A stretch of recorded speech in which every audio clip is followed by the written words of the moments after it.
Welcome students to the second part of Public International Law. This is Dr. K. Sangeeta for Administrative Law. Continuation to the first part, if you see that public interest litigation, petition against atrocities on women, in particular harassment of bride burning, rape, murder, kidnapping, etc. Petitions complaining on harassment or torture of villagers by co-villagers or by police from persons belonging to scheduled caste and scheduled tribe and economically backward classes. Petitions pertaining to environmental pollution, disturbances on ecological balance, drugs, food adulteration, maintenance of heritage and culture, antiques, forest and wildlife and other matters of public importance. Petitions from riot victims and family pensions.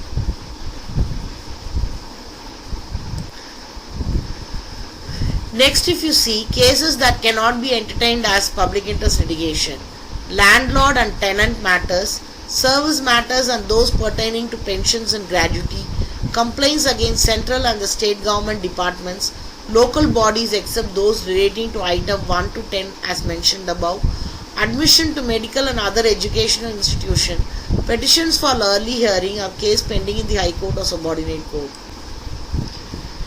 Initiation of public interest litigation and development in India. During the pre-independence and post-early independence era, people of economically and socially backward classes found it difficult to approach the court. Hence, the judicial system came up with the idea of public interest litigation in order to tackle the situation and was introduced to the concept of public interest litigation as early as 1970s. The concept of public interest litigation was first brought in the case of Kamakar Sabha vs. Abdul Thai, and it was initiated in the case of Akhil Bharatiya Karamchari Sangh Railways and Union of India, wherein an unregistered association of workers was permitted to institute a writ petition under Article 32 of the Indian Constitution. Public interest litigation can be filed by any person even though their fundamental rights are not violated, provided that he is acting bona fide with a true intention in the interest of public at large. Earlier in times, only the agreed party could bring an action in the court, but with passage of time, the court felt the need to relax the locus standi, that capacity to bring the action before the court of law to remedy.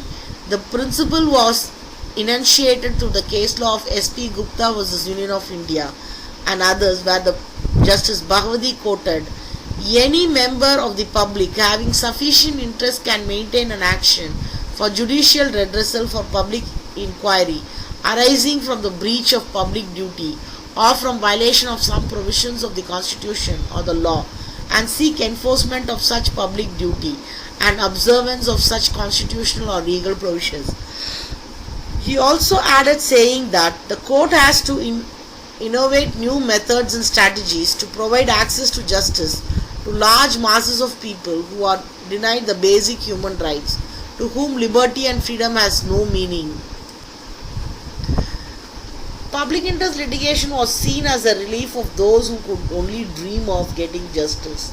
The court explained the philosophy of underlying public interest litigation in Bandhu Muktimoksha case, where person or class of person to whom legal injury has been caused by reason of violation of fundamental rights and is unable to approach the court of law for judicial redressal on account that such person is in socially or economically disadvantageous position, then any member of the public acting bona fide can move to the court for relief under Article 32 and a writ of certiorari by which an appellant court decides to review a case at its discretion, which is meant for rare use, which can be issued.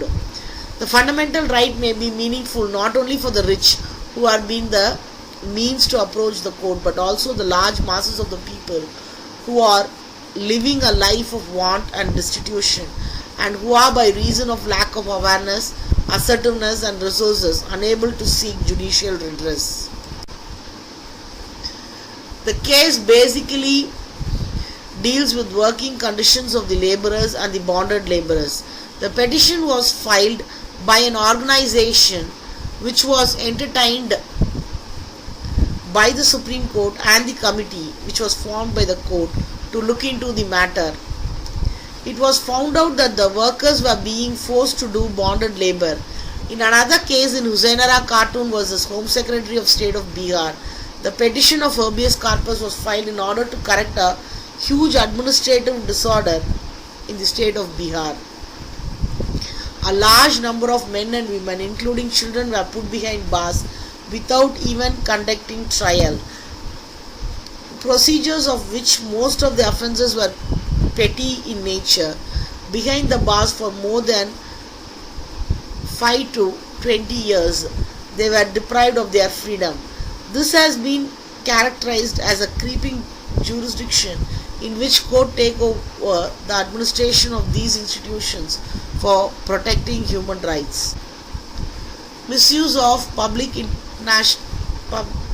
interest litigation acts as a mechanism to protect the human rights. The court should see to it that the public interest litigation is not being misused. According to Justice Bhagwati, we must be careful to see that the member of public who approaches the court in case of this kind is acting bona fide and not for personal gain or private profit or political motivation or other oblique consideration. The court must also allow its access or the process to be abused by politicians or by others. The public interest litigation cases, the most crucial question for the court is to measure the seriousness of the petitioner, to see whether he is actually the champion of the cause of the person or group he is representing. The effect of public interest litigation should go beyond the sphere of parties present in the proceedings, and it is to be noted that the public interest litigation must be accompanied by adequate judicial control so as to prevent this technique from being used as an instrument for coercion, blackmail or other form of motives. Questions of public interest litigation applicant. In a judgment on public interest litigation rendered by Justice Pasayat, he has laid down the following test: the credentials of the applicant, the prima facie correctness and the nature of the information given by him.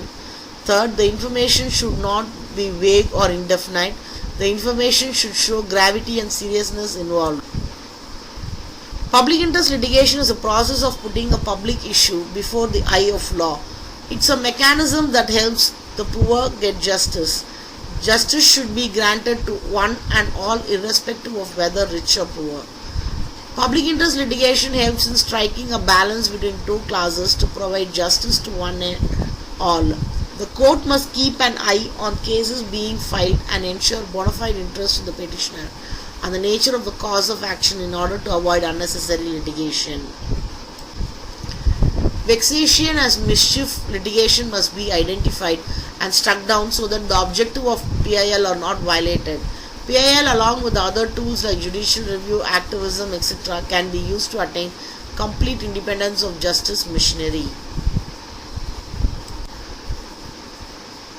So thank you for listening to public interest litigation. Thank you.